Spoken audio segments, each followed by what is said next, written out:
Okay, so we're here with some news on Letecia. We talked about the defense team asking for that evaluation to see if she is competent to stand trial. And so now it looks like she may be moved to a mental hospital, maybe even this week or next week, but in the very near future, because the defense team is asking for that evaluation. So let's take a look at what's happening here. And then I'm also going to go over the affidavit about the escape, because we did that in a live, but I just want to put it with this video so it's easier for people to find. And if you're brand new to our channel, my name's Carolyn from True Crime Chat with Mommy Ramblings. Love to have you as a member of our community, which is the best on YouTube. And you can just go and click the subscribe button in the lower corner of the video. We are a lot more than just true crime here. Full lifestyle channel. We have fun. We talk about really hard subjects like grief and the loss of a child. So it's just all around channel for your life. And I hope that you become a member of a community. So let's go and look into this. So Letecia's defense team asked for a complete competency evaluation to ensure that she understands court proceedings as well as the charges against her, which include felony murder and related charges in connection with the death of her 11-year-old stepson, Gannon. Okay. Letecia is accused of murdering Gannon on January 27th inside their home in Lorson Ranch near Colorado Springs. Letecia was the last person to see Gannon alive, although she maintains her innocence and claims the boy left on foot for a friend's house and never returned home. Now, a local CBS media station out in Colorado Springs spoke with Deputy District Attorney Michael Allen, and he explained that part of the evaluation is meant to determine if Letecia understands the proceedings, the nature of the charges, the role of people in the courtroom, including her defense counsel, prosecution, and the judge. The 4th Judicial District Judge Gregory Werner approved the defense team's request and ordered Letecia to undergo the mental competency evaluation at the Colorado Mental Health Institute at Pueblo. He scheduled Letecia's next court hearing for September 8th, where the court will learn the outcome of the exam should it be completed by then. There is a chance the exam could be completed before the September 8th hearing, and in that case, the results are to be submitted to both the prosecution and the defense immediately. If that happens, we could potentially get an earlier date. We'll just have to see how that goes, Allen told this media outlet. Allen also cleared up confusion regarding a jawbone found in Pace, Florida, identified as Gannon's. A construction worker found the boy's remains under a bridge in March. Since then, investigators have worked to officially identify the remains, although his body was found so deteriorated that the medical examiner hasn't fully completed the autopsy. Due to the state of the remains, officials are relying on dental records to make a positive ID. In turn, molars and the jawbone were sent to Colorado for further testing. Basically, what we had from Florida is a tentative identification of Gannon's remains. We have done some evaluations. What we talked about in court is that we have done some further evaluation, and we are confident 100% that it is Gannon's remains. We are doing some further testing for further confirmation.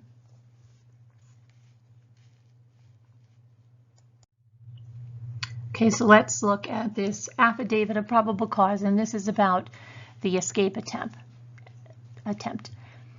So the following affidavit submitted to the court to document the probable cause in the support of the arrest of Letecia Stauch, date of birth 8/4/1983. On May 18th, 2020, at approximately 1900 hours, your affiant, Deputy Catherine Draper, a sworn deputy with the El Paso County Sheriff's Office, hereafter referred to as I, was assigned as the primary deputy in Ward Alpha 2 in the El Paso County Jail, located at 2739 East Las Vegas Street. So it says this is a felony filing case on May 18th. Okay, and it goes through the same information. At approximately 1900 hours, Deputy Kathleen Draper, sworn deputy with the El Paso County Sheriff's Office, was assigned the primary deputy in Ward Alpha 2 in the El Paso County Jail.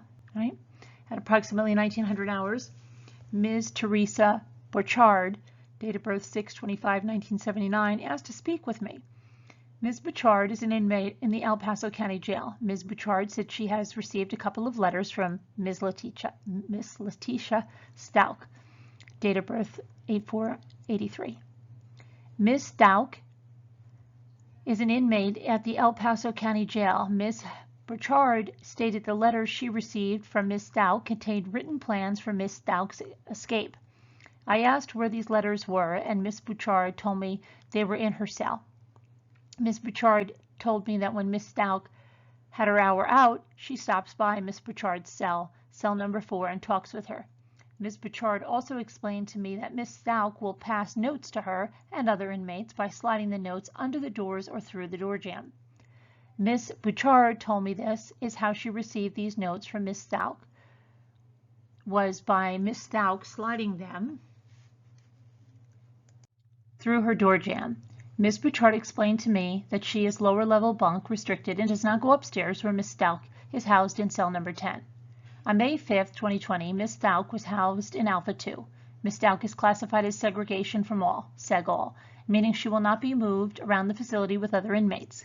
Ms. Stauch is not to be housed with anyone else, and she will not have out time with anyone else.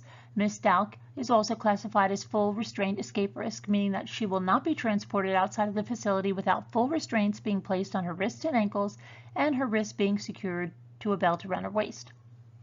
At approximately 1900 hours, I went into Ms. Bouchard's cell and interviewed her. And this is where Ms. Bouchard gave me both letters she had received from Ms. Stauch. Ms. Bouchard told me that Ms. Stauch has been talking a lot lately to the other inmates in the ward. Ms. Bouchard said that Ms. Stauch told her that she had been making plans to escape and was looking for Ms. Bouchard's help. Ms. Bouchard told me that she had not read one of the letters written by Ms. Stauch because Ms. Bouchard had been in court all afternoon. Ms. Bouchard told me she received the letters before she went to court when Ms. Stauch was on her hour out. During the interview, Ms. Bouchard said Ms. Stauch said she was planning on breaking out a cell window and measured herself. Ms. Stauch said she would fit through the window.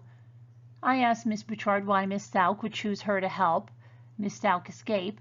Ms. Bouchard said it was because she was Italian and kind of a bad boy. Ms. Bouchard stated that Ms. Stauch thought if she offered Ms. Bouchard money, she would help her escape. I asked Ms. Bouchard if she was going to give Ms. Stauch any help, and Ms. Bouchard said, "No way. That is why I told you about the letters to begin with." Ms. Bouchard said she knows about Ms. Stauch's charges and doesn't want to be involved or have anything to do with her. Ms. Bouchard said if she did anything, it would be to use her for commissary. Commissary items are food or hygiene products that inmates can purchase in the Alpha 2 ward. The inmates are only allowed to purchase and have correspondence material and personal hygiene. I asked Ms. Bouchard if she were planning on helping Ms. Stauch escape. Ms. Bouchard said no, she is looking at her own time now and wouldn't do anything stupid like that to make her own situation worse. Ms. Bouchard told her that Ms. Stauch had a conversation the morning of May 18, 2020, and Ms. Stauch spoke about using the broom handle to bust out the window in her cell. Ms. Bouchard said that Ms. Stauch told her she would fit through the window because she had already measured herself. I received 2 letters from Ms. Bouchard. She claimed they were from Ms. Stauch. Both letters had similar handwriting. In the first letter I opened, it was written that the writer's GPA was putting $75,000 in an account for a private attorney. It was written in the account. It was written that the account was opened for the author's daughter to use as well. The author wrote to Ms. Bouchard saying she would much rather use the money to survive, if you know what I mean. In the letter was written, "You have my word to make sure that we are MIA. I got us covered." The letter written stated that they just needed to set up some access points. The letter written said that once her and Ms. Bouchard get access to the state bank and funds, they will be good. It was added in the letter that the letter was written partially in code because her letters get opened. It was written in the letter about a visit she was having tonight at 8 p.m. Ms. Stauch did have a professional visit at 2,000 hours on May 18, 2020 with a social worker for an hour and a half. This shows that Ms. Stauch is the author of this letter. In a second letter, the author wrote that she had been looking for days at her window. The author stated she already measured and drew something that resembled the window in her cell. This drawing can be found at the bottom of the letter she wrote. The letter stated that it's perfect, next to the window that was drawn. The author wrote in the letter asking Ms. Bouchard to check the broom piece since Ms. Bouchard gets to use that item on her timeout. The author added in her letter that she was dead serious and asked Ms. Bouchard to just think hard. This letter has similar handwriting to the first letter that spoke about Ms. Stauch's professional visit she had in the ward. At the bottom of the letter, the author asked Ms. Bouchard to throw the note away in the toilet.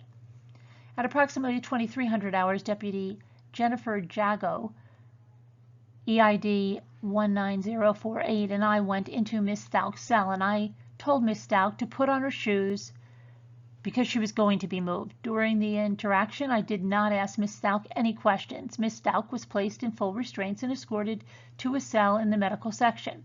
Once Ms. Stauch was removed from the cell, Deputy Jago and I were the only people inside the cell. No other inmates had access to Ms. Stauch's cell.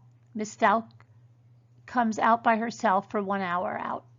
During a shakedown of Ms. Stauch's cell, I found another letter addressed to Sweetie. This letter had similar handwriting to the first letters I received from Ms. Bouchard. In this letter, the author makes the comment that if something comes up on the news, like she is no longer in the jail or is missing, to not be afraid. On the back of one of the pages, she wrote the name Harley, which is the name of Ms. Stauch's daughter. Ms. Stauch has her daughter named as her next of kin in her booking information. The author wrote for this person to just keep normal and focused, underlining those comments. She wrote for this person to trust her on this and underlined it. At approximately 10 hours, May 19th, 2020, I placed 3 letters I recovered in evidence locker number 71 and locked with a master padlock. This was to preserve the evidence. The letters were temporarily placed into the evidence locker until they could be scanned and permanently entered into evidence. I have nothing further at this time. Case status active. And then it's signed with the affiant signature. So that is that. So now we have more postponements in this, and we're looking at, September 8th, and maybe the mental eval won't even be done by then. Maybe it'll be done before then. But a lot of us kind of knew she was going to go in this, and, being that she couldn't get out of jail, and now she's looking at that, I think she'd much rather be in a mental hospital, so I think she's going to go full-on psycho.